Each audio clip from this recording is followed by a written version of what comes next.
ICO is a game developed for the PlayStation 2 by Team ICO in 2001. It's a very difficult game to describe, but if I had to, I'd say it's a puzzle, platforming, action, adventure, escort mission. Yeah, it's really unconventional, but it got critical acclaim when it was released, and now many consider it to be one of the best games of all time. But can it really live up to that expectation? Or is this just an ancient relic of the past? Let's find out in my mighty review of ICO.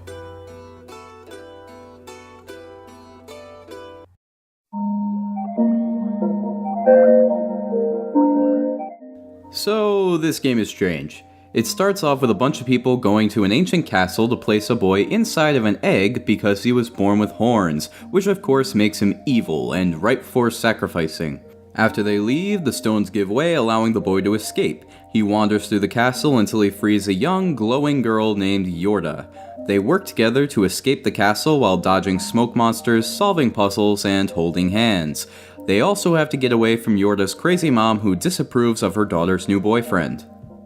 That's pretty much everything in terms of story for the first 90% of the game. It's a simple premise told in a convoluted but unique way, making for an acceptable setup.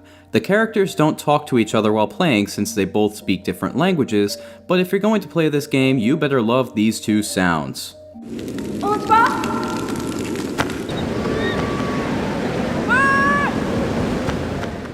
Because you are going to hear them a lot in the 6 or so hours that you'll be playing this game.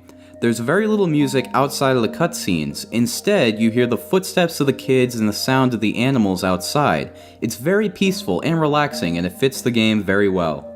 Unfortunately, the characters of ICO and Yorda are practically non-existent. The whole game's emotional impact hinges on the player feeling some sort of connection between the characters, and I felt nothing between these two.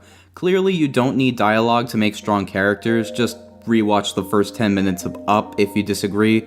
But these two don't even act like kids. They don't smile, or laugh, or show any emotion throughout most of the game. You might as well replace ICO with a piece of cardboard and Yorda with a key for the doors because that's all I saw them as. This makes the climax of the story much less impactful, and for something commonly called one of the best games of all time, I guess I just expected more.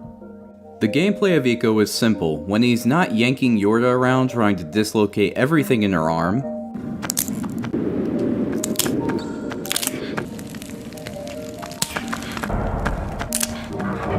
ICO can run, jump, climb, swing on ropes, pull and push boxes, and swing his stick around.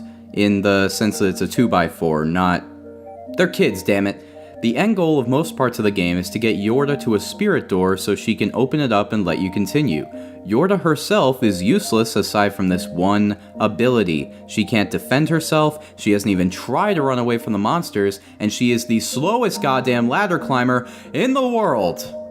For the PS2 era, her AI wasn't terrible, but she's not as responsive as she needed to be for this game to fully work, making me wonder if this game should have been released later on when AI technology had improved.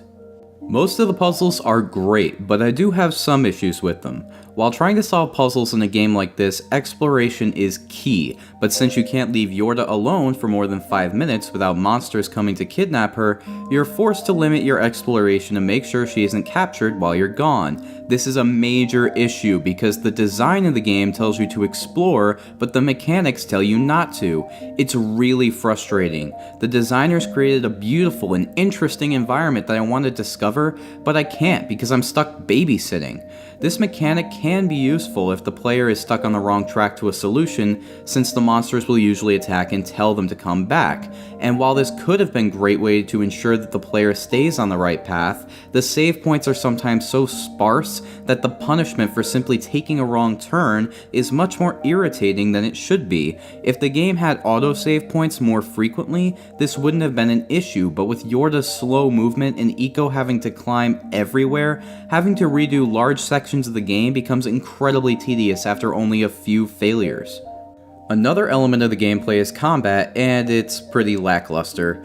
The shadow monsters come out of the ground to take Yorda to one of two holes that are in the environment. You can stop them by hitting them with your stick until they fall over, or they're gonna hit you first and capture Yorda. If Yorda is captured and dragged underground, you have a few seconds to go over to the hole and grab her out. While I do appreciate the different forms of enemies and their different attack styles, the combat is just too shallow to justify how many of these battles there are. They're rarely a threat and sometimes even show up when Yorda's not around, which makes no sense because they can't kill ICO, so the entire attack is non-threatening. It's shallow, repetitive, and goes on for far too long, and I honestly think the game would have been a lot better and a lot more memorable if it was just ICO and Yorda trying to escape. Or better yet, why not make them unable to fight the creatures? Just have them show up in certain segments and make the kids run from them. This would have been a greater sense of fear, and it would have removed the terrible combat gameplay. And ICO would still be useful because he's the one who can climb. In fact, playing through this game, I felt like ICO did everything while Yorda just walked around opening doors with her magic powers. If they took away ICO's combat abilities, it would seem more like an equal partnership. The final element of ICO's gameplay is platforming, and this is a mixed bag. ICO can climb like Nathan Drake,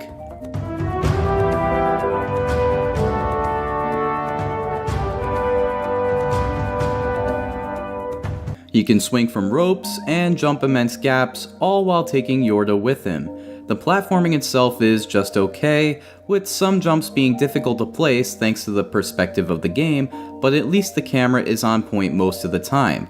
The platforming overall is nice, but I always felt unnecessarily rushed because I didn't want to leave Yorda alone, in case she gets captured and forces me to lose my progress. However, the platforming does help to show off the game's strongest point, its visuals. I mentioned before how much I wanted to explore the environment, and that's just because how beautiful it is. Now obviously the game is older, and even remastered in HD, the textures don't quite hold up like they used to, but damn it if this isn't one of the most breathtaking views I've seen in gaming. Being one of the first games to take advantage of bloom lighting, the lighter scenes are really beautiful, even if the darker areas can sometimes be a bit too dark. The castle is massive and expansive for the PS2. You can go pretty far without hitting a loading point. The set pieces are magnificent and the whole castle is connected, making you feel like this is a real place you're exploring. It all just makes me wish that I didn't have to babysit Yorda the entire time I play. I understand the developers were going for a symbiotic relationship, but they neglected to give either character an identity or unique personality, which for me makes it a good game instead of a great one. Overall, ICO is an enjoyable experience. Unfortunately, it misses the mark on a few too many occasions for me to call it one of the best games of all time. It really does have me excited to try out Shadow of the Colossus and later this year, The Last Guardian. But aside from that, it's just a competently made game that's way overblown because it's very original. And while I do appreciate that, my final score for ICO on the PlayStation 2 is 7.5 dislocated shoulders out of 10. I hope you guys enjoyed this video. If you did, be sure to leave a comment below and let me know what game you'd like me to review next. And be sure to subscribe to see more Mighty reviews, and be on the lookout for next week's nifty recipe based on this game. But until then, have a mighty nifty day today.